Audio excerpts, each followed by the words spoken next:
Sarah. Hi Simone, how are you? Good, thank you. I wanted to follow on with our last topic. Yes. So we talked about auction day and vendors, sellers. Yes. What are your 5 top tips for buyers on auction day?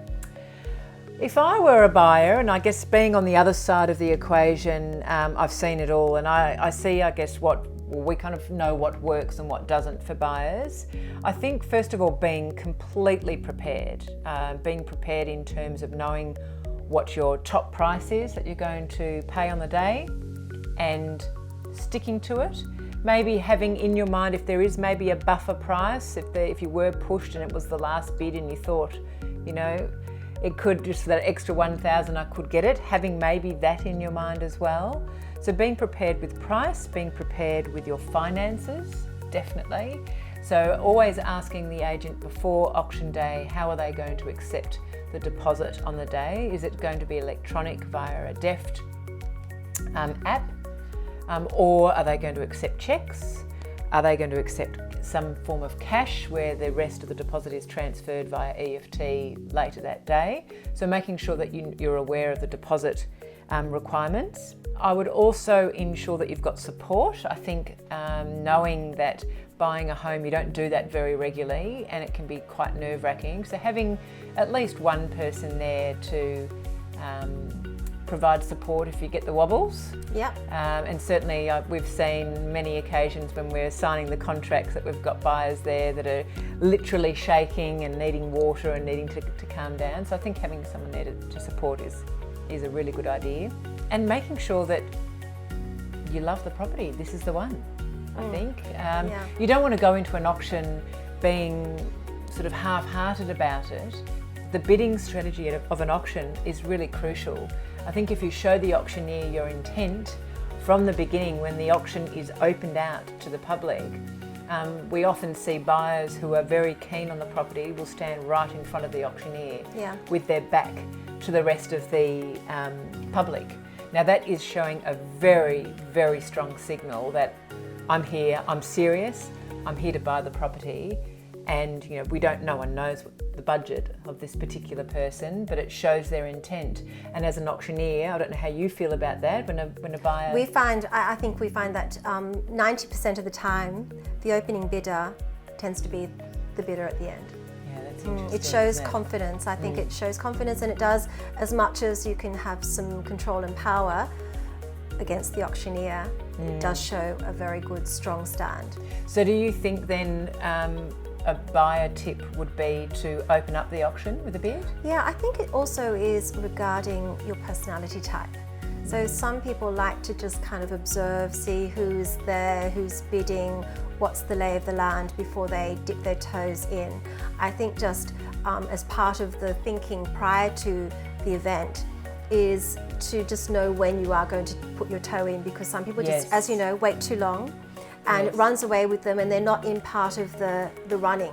Yes. And that can be deflating. It can be, and people have buyer's remorse, don't they? Yes. We still meet buyers that go, oh, I should have bought that property. Yes. And so sometimes it's about your mindset.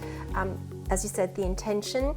It's also, if you're going to go a little bit over budget, we always say go for an odd number. Don't say, okay, great tip. 1 million's my budget. It's like 1,011,000 or something.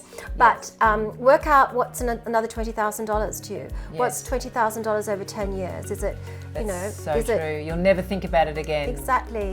Maybe over 10 years, it's it's doable. And what about when the auctioneer says the property is on the market? Would you suggest that buyers wait until the auctioneer mentions that, or should a buyer be jumping in and bidding? Look, I think, as you know, many of our professional colleagues, buyer advocates, will generally not start bidding until they know it's on the market, and that's because they have got the experience and the finesse to understand rhythms and understand intentions of, they read the play with the other buyers. I think sometimes when a buyer is not as practiced do it. They may have watched many auctions. Depending on how they can perform, it may not be the same observing an auction and not participating as in participating, because you really, you do have a lot of other things going on with your energy. Yes. Yeah. Yes. So often buyers outsmart themselves by holding back or trying to play that game. And I always, for myself, I think straightforward is great. You want to buy it, transparent. You have a crack at it. Yep. You have a crack at it, you go for it, and Yes. you never know how that intention that you're showing the crowd and any other potential buyers, that's they're right. reading that and going, oh my gosh, that person is so much more there than I am. Yes. And it kind of changes the power. Absolutely. I think if you're there showing intention, strong bidding, it can actually deter other buyers to put their hand up if they're, as you say, a little bit more timid or not 100% sure that they're actually wanting to purchase this property. So you can actually knock out Absolutely. your competition. We see that a lot, Yes. where someone will start at the top of the range Yes. and knocks out all the people who are hoping to sort of Yes. come along lower in the lower part of the range, or they just come back very quickly, straight back, Yes. back, until the other buyer just kind of, Yeah. how often do we hear that? Oh, they were going to go on forever. Yes. Well, I don't think they were going to go on No. forever, but they were just batting it back. Yes. And just for those who don't know, what does on the market mean?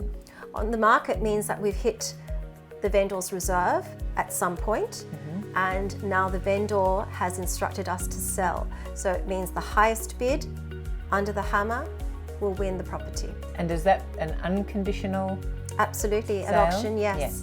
Yes, so it means sold sticker on the board, the contract is signed, and there's no calling off period. Yes. Which is a great scenario for our vendors. It isn't is a really terrific Yeah. scenario. So this is also replicated during the COVID-19 stage 3 restrictions by doing online auctions. So we're still able to conduct auctions for property Yes. and have competitive bidding, Yes. and working very well. And you've done one just recently Yes. yourself. Yes, And it went well. It was terrific. Yeah. Yes, in fact, I would say it's as intimate as a boardroom auction and as transparent as anything that you would ever see, because you actually are all participating on the screen at the same time. Yes. And do you see that we'll continue with online auctions past COVID-19? Well, I don't see why not. I have, fantasies of, doing between 12 p.m. and 1 p.m. like the car sales or like other auction rooms, Yes. where people can be bidding during their lunch hour, like it's like an eBay Yes. thing, and that would be very efficient for many people who don't have the time to, Yes. go and be standing at a house. They know they want to buy it, Yes. and they'll just do it. They'll just log in from their computer or their Absolutely. mobile device and Well, how used to it are we now after, Yes. our restrictions? I think people are very comfortable with that online conferencing. yes, I'm sure it's going to take off like many other things that we're trialling now with technology past COVID-19. Yes, It'll be interesting. yes, absolutely.